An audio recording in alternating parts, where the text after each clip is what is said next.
Jaja Santiago, balik PVL na? Ito na ba ang hinihintay ng mga fans? Mga ka-volleyball, usap-usapan ngayon sa social media ang balitang ito. Jaja Santiago, balik PVL na nga ba?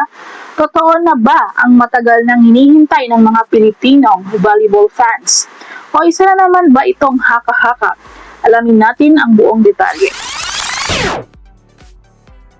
Sa mga nakaraang araw, muling umugong ang mga espekulasyon tungkol sa pagbabalik ni Jaja Santiago sa Premier Volleyball League. Marami ang nagsasabing panahon na para makita siyang muli sa Philippine Volleyball matapos ang matagumpay niyang career sa Japan. Matatanda ang huling naglaro si Jaja sa PVL noong 2021, kung saan tinulungan niyang makuha ng Charity Go Crossover ang kanilang kauna-unahang PVL Championship. Dahil dito, maraming fans ang nagtatanong, ito na ba ang kanyang pagbabalik? Gayunpaman, mahalagang tandaan na sa ngayon ay wala pang opisyal na anunsyo mula kay Jaja Santiago.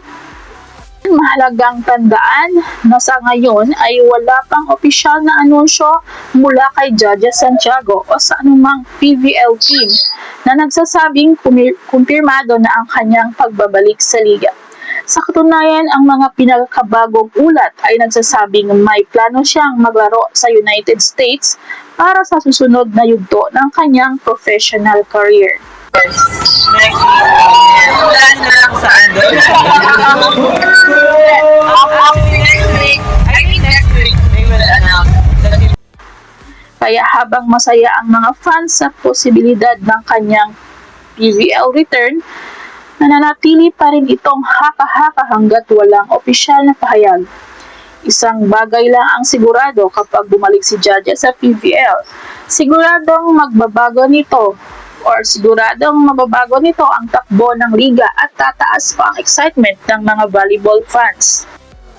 Sa kasalukuyan, walang opisyal na kumpirmasyon na babalik si Jaja Santiago. Kilala na ngayon bilang Sachi Minowa sa Premier Volleyball League. Narito ang mahalagang detalye tungkol sa kanyang career sa ngayon. Inihayag ni Santiago na siya ay lilipad patungong United States sa Nobyembre 2026 upang maghanda para sa kanyang bagong club team, kung saan magsisimula ang kanyang season sa Enero 2027. Siya ang magiging kauna-unahang homegrown Filipino talent na maglalaro sa isang professional league sa Amerika. There's a lot of offers. I'm still thinking.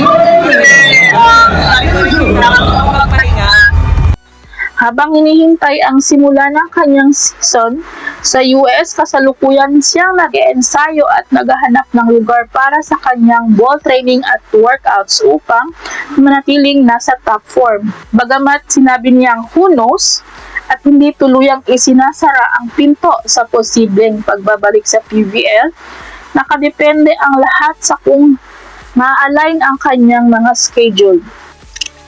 Para sa updates, huwag kalimutang mag-like, mag-subscribe at i-follow ang channel para sa latest volleyball news.